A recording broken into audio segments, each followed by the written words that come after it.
Loup de la forêt de Sénac qu'on a tué, c'était vers les années 1860. Voilà. Donc depuis, il y a plus de...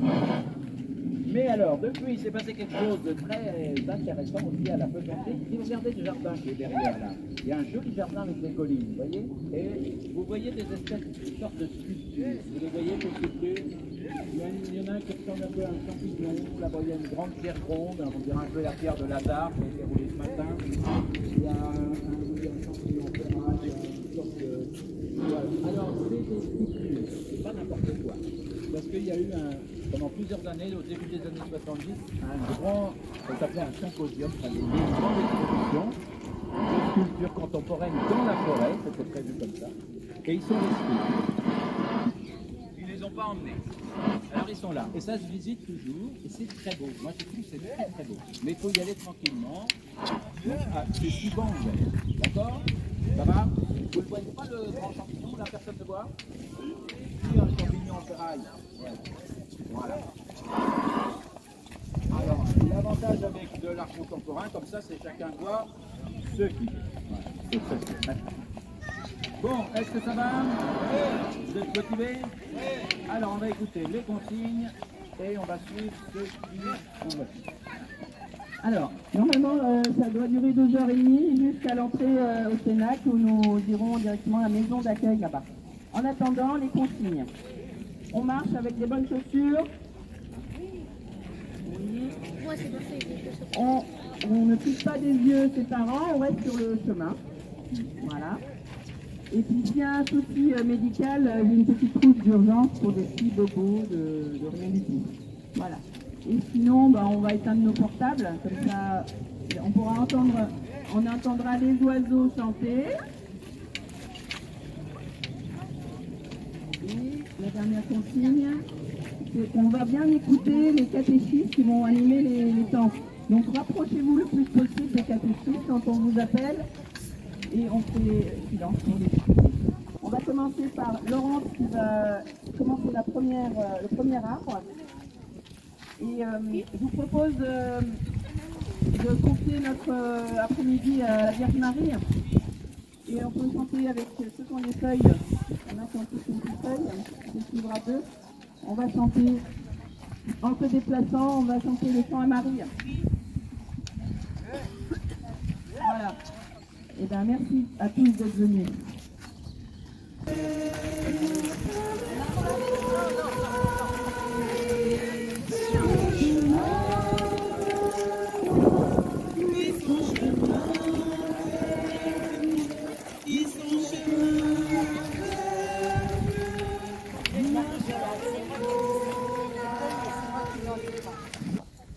Il appela les ténèbres nuit. Il y eut un premier soir. Il y eut un matin, le premier jour.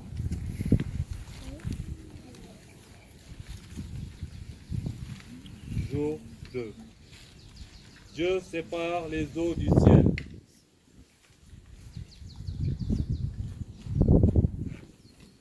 Et Dieu dit, qu'il y ait un firmament au milieu des cieux, et qu'il sépare les eaux. Dieu fit le firmament. Il sépara les eaux. La terre sèche de la mer. Les vents et les arbres sont créés.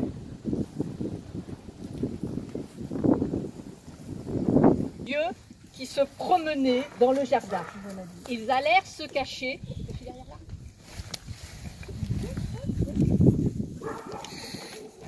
Ils allèrent se cacher du regard du Seigneur. Le Seigneur dit à l'homme, « Où es-tu » L'homme répondit, « J'ai pris peur, je me suis caché car je suis nu. »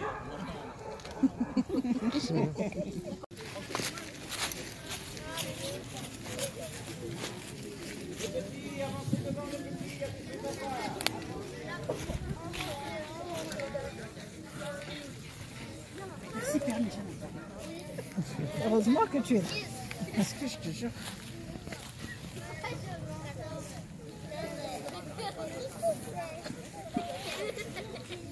C'est bon? On peut commencer, Père Frédéric? Père Père Frédéric, on peut commencer? Mais je crois que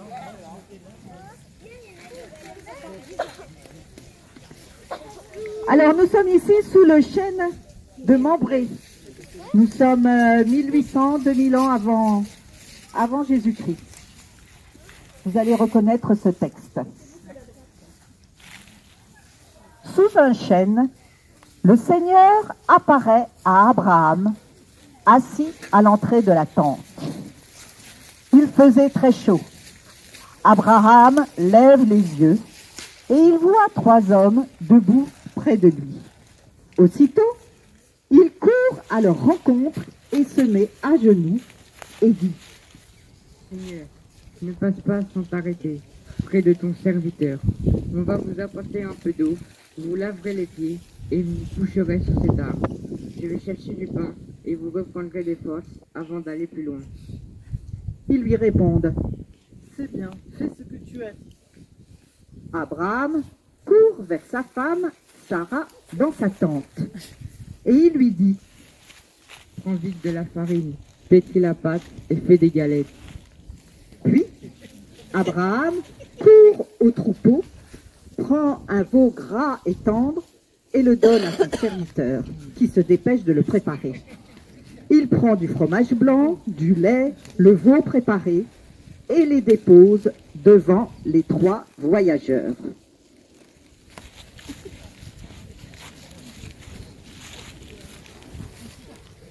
Enzo. Le saladier. Pendant qu'il mange, il demande à Abraham: Où est ta femme, Sarah? Abraham répond: Elle est à l'intérieur de la tente. Le voyageur reprend: Je reviendrai chez toi dans 1 an, et à ce moment-là, Sarah, ta femme, aura un fils. Or, Sarah écoutait en secret à l'entrée de la tente. Abraham et Sarah étaient très âgés. Sarah se met à rire en silence et se dit: J'ai pourtant l'âge d'avoir des enfants, et mon mari est un vieillard. Le Seigneur dit à Abraham: Pourquoi Sarah a-t-elle ri? Y a-t-il une merveille que le Seigneur ne puisse accomplir? Au moment fixé, je reviendrai chez toi, et dans 1 an, Sarah aura un fils.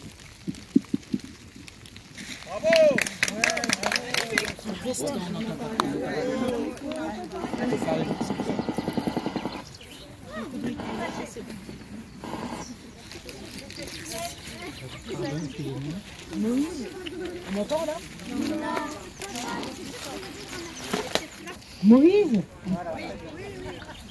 Moïse est le berger du troupeau de son beau-père Jéthro, prêtre de Madian. Un jour qu'il mène le troupeau au-delà du désert, jusqu'à la montagne de Dieu, à l'Horeb, l'ange du Seigneur lui apparaît dans la flamme d'un buisson en feu. Moïse regarde et voit que le buisson brûle sans se consumer. Je vais faire un détour pour voir cette chose extraordinaire. Pourquoi le buisson ne se consume-t-il pas? Voyant que Moïse fait un détour, Fera sortir d'Égypte mon peuple, les fils d'Israël. Qui suis-je pour aller trouver Pharaon et pour faire sortir d'Égypte les fils d'Israël? Je suis avec toi, et tel est le signe que c'est moi qui t'ai envoyé. Quand tu auras fait sortir mon peuple d'Égypte, vous rendrez un culte à Dieu sur cette montagne. J'irai donc trouver les fils d'Israël et je leur dirai: le Dieu de vos pères m'a envoyé vers vous. Ils vont me demander quel est son nom. Que leur répondrai-je? Je suis qui je suis. Tu parlerai ainsi aux fils d'Israël. Celui qui m'a envoyé vers vous, c'est Je suis. Bravo les enfants de Saint-Étienne! Grandeur et majesté, par l'infiniment grand, l'infiniment petit, et par le firmament, ton manteau étoilé, et parfait le soleil.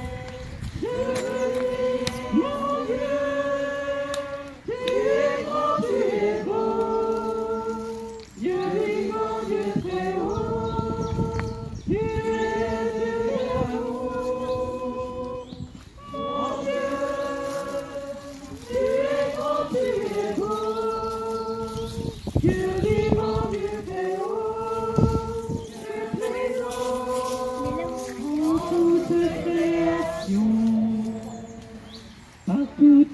montagnes et toutes les vallées, par l'ombre des forêts et par les fleurs des champs, par les bourgeons des arbres et l'herbe des prairies, par le blé en esprit, je veux crier mon Dieu.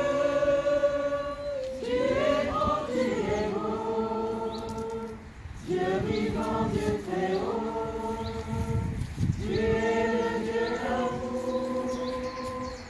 Mon Dieu, tu es bon, tu es beau. Dieu vivant, Dieu très haut, Dieu vivant, en toute création.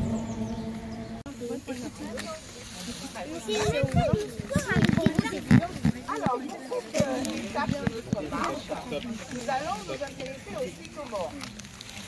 Quand on situe les sycomores à ces gros arbres que l'on trouve dans nos régions,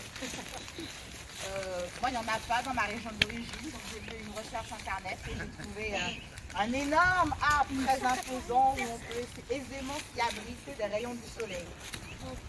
Mais on pense aussi aux sycomores de Zachée dans l'évangile selon saint Luc, en faisant un joli rapprochement entre les deux. Eh bien non, ce n'est pas le même arbre. Le sycomore de Zachée, c'est en fait un figuier d'Égypte. Où est le figuier d'Égypte? Il est là. Mais non, là, oui. Voilà. Voilà. Comme vous pouvez le voir, les branches de cet arbre, de ce sycomore, les branches les plus basses sont presque à l'horizontale. Ce qui permet facilement de grimper. Et le fils d'Achée, pour mieux voir la star en Jésus. Le sycomore, pour l'anecdote, est aussi le symbole de la réhabilitation. Quand on le coupe, il crée de nouvelles branches beaucoup plus fortes. À l'instar de Zachée, que Jésus a réhabilité, comme nous allons le voir dans l'évangile selon saint Luc, chapitre 19. Et que les enfants vont nous montrer. Voilà.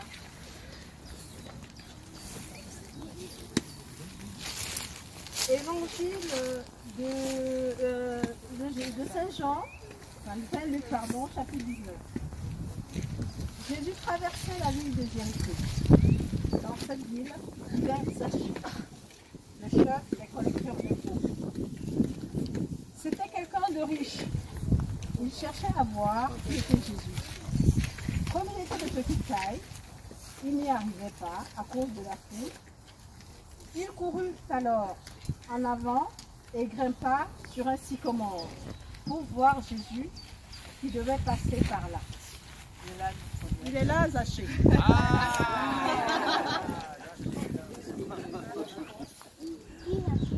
Quand Jésus arriva près de lui, il leva les yeux.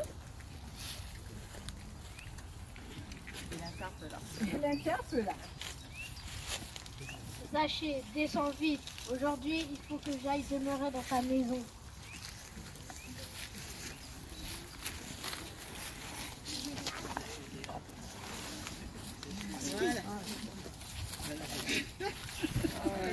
Zachée se dépêcha de descendre et reçut Jésus avec joie. Voyant cela, tous critiquaient Jésus.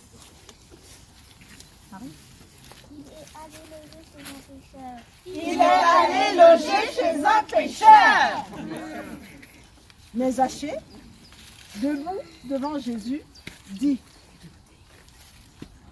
je fais le don aux pauvres de la moitié de ma bien.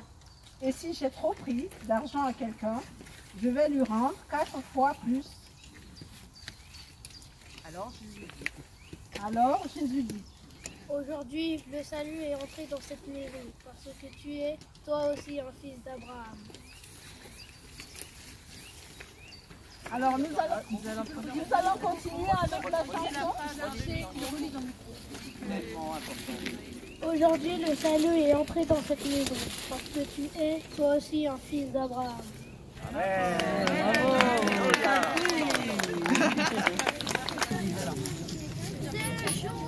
Ce matin-là dans Jéricho, rappelle-toi, il faisait beau, et les gens venaient par milliers pour te voir et pour t'écouter. J'étais là dans le sycomore, et je n'attendais plus que toi, mais je ne savais pas encore que tu t'habiterais chez moi. Tu m'as dit lâcher, descends de ton arbre, aujourd'hui je viens chez toi. Tu m'as dit lâcher, prépare une table, je viens manger avec toi. Alors nos enfants sont timides en fait. On va reprendre et puis on va les... voilà, allez, venez. Hey, on l'a préparé quand même. Ouais, on chante avec ça. Ah oui. C'est plutôt les enfants qui connaissent du. Ah non, mais ils les connaissent le refrain. Mais oui. Allez, montrez-nous. Allez.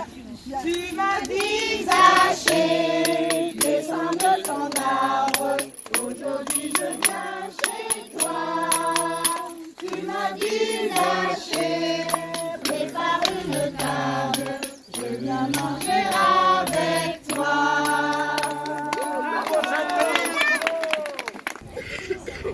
Ça marche? Alors pour la dernière étape, nous allons vous parler de l'olivier. Je vous présente cet arbre alors qui représente l'olivier de Saint-Marcel et de Saint-Paul. Et puis merci aussi à l'équipe des Tarterets d'être venue nous aider. C'est un arbre qui a été réalisé, enfin ou plutôt les enfants qui ont fait la catéchèse et donc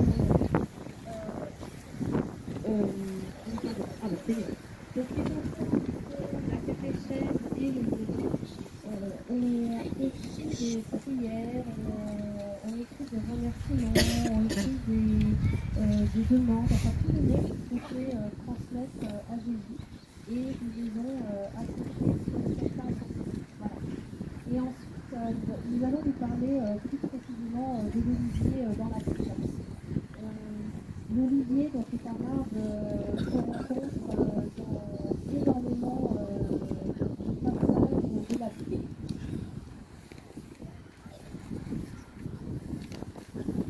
Olivier, nom donné par le Seigneur. Dans les livres de Jérémie et Écriture, Olivier vient explorer remarquable par la beauté de Dieu, tel qu'il est né que par les données de Dieu. Olivier, symbole de fête. Dans la vie de l'olivier apparaît dès Genèse. Dans l'épisode de l'arche de Noé, sous la forme d'un rameau, la colombe envoyée à la patriarche revient avec une bouche. Vers le soir, la colombe revient et voici qu'il y avait dans son bec un rameau d'olivier. Noé comprit ainsi que les eaux avaient baissé sur la terre. La feuille d'olivier était pour Noé un témoignage certain de la fin du déluge. C'est un signe de l'espérance, du renouveau, mais aussi signe de la paix, du pardon et de la réconciliation avec Dieu qui avait puni les hommes en provoquant le déluge.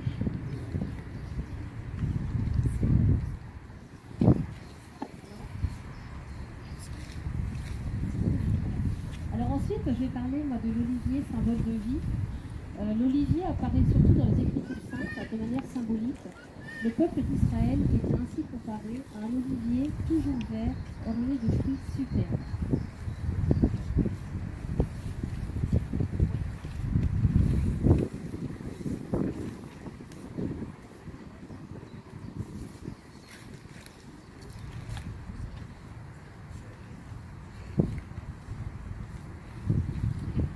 l'olivier comme témoin.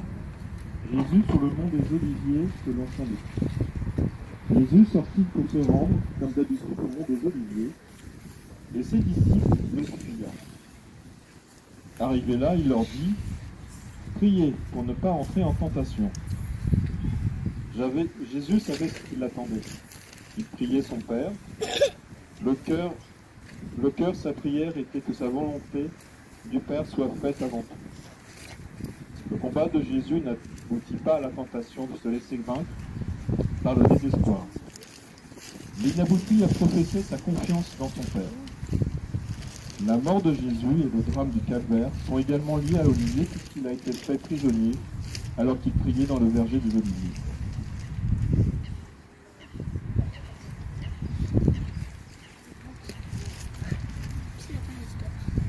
Et ensuite, on vous a distribué une prière où on vous propose de la lire tous ensemble. Fais-de-moi un instrument de ta part.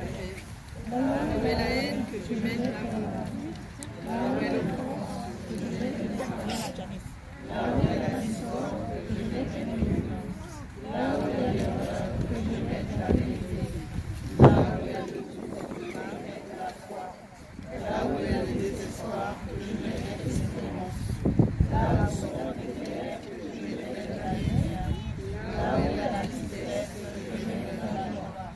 Ô Seigneur, je ne cherche pas à être conquis,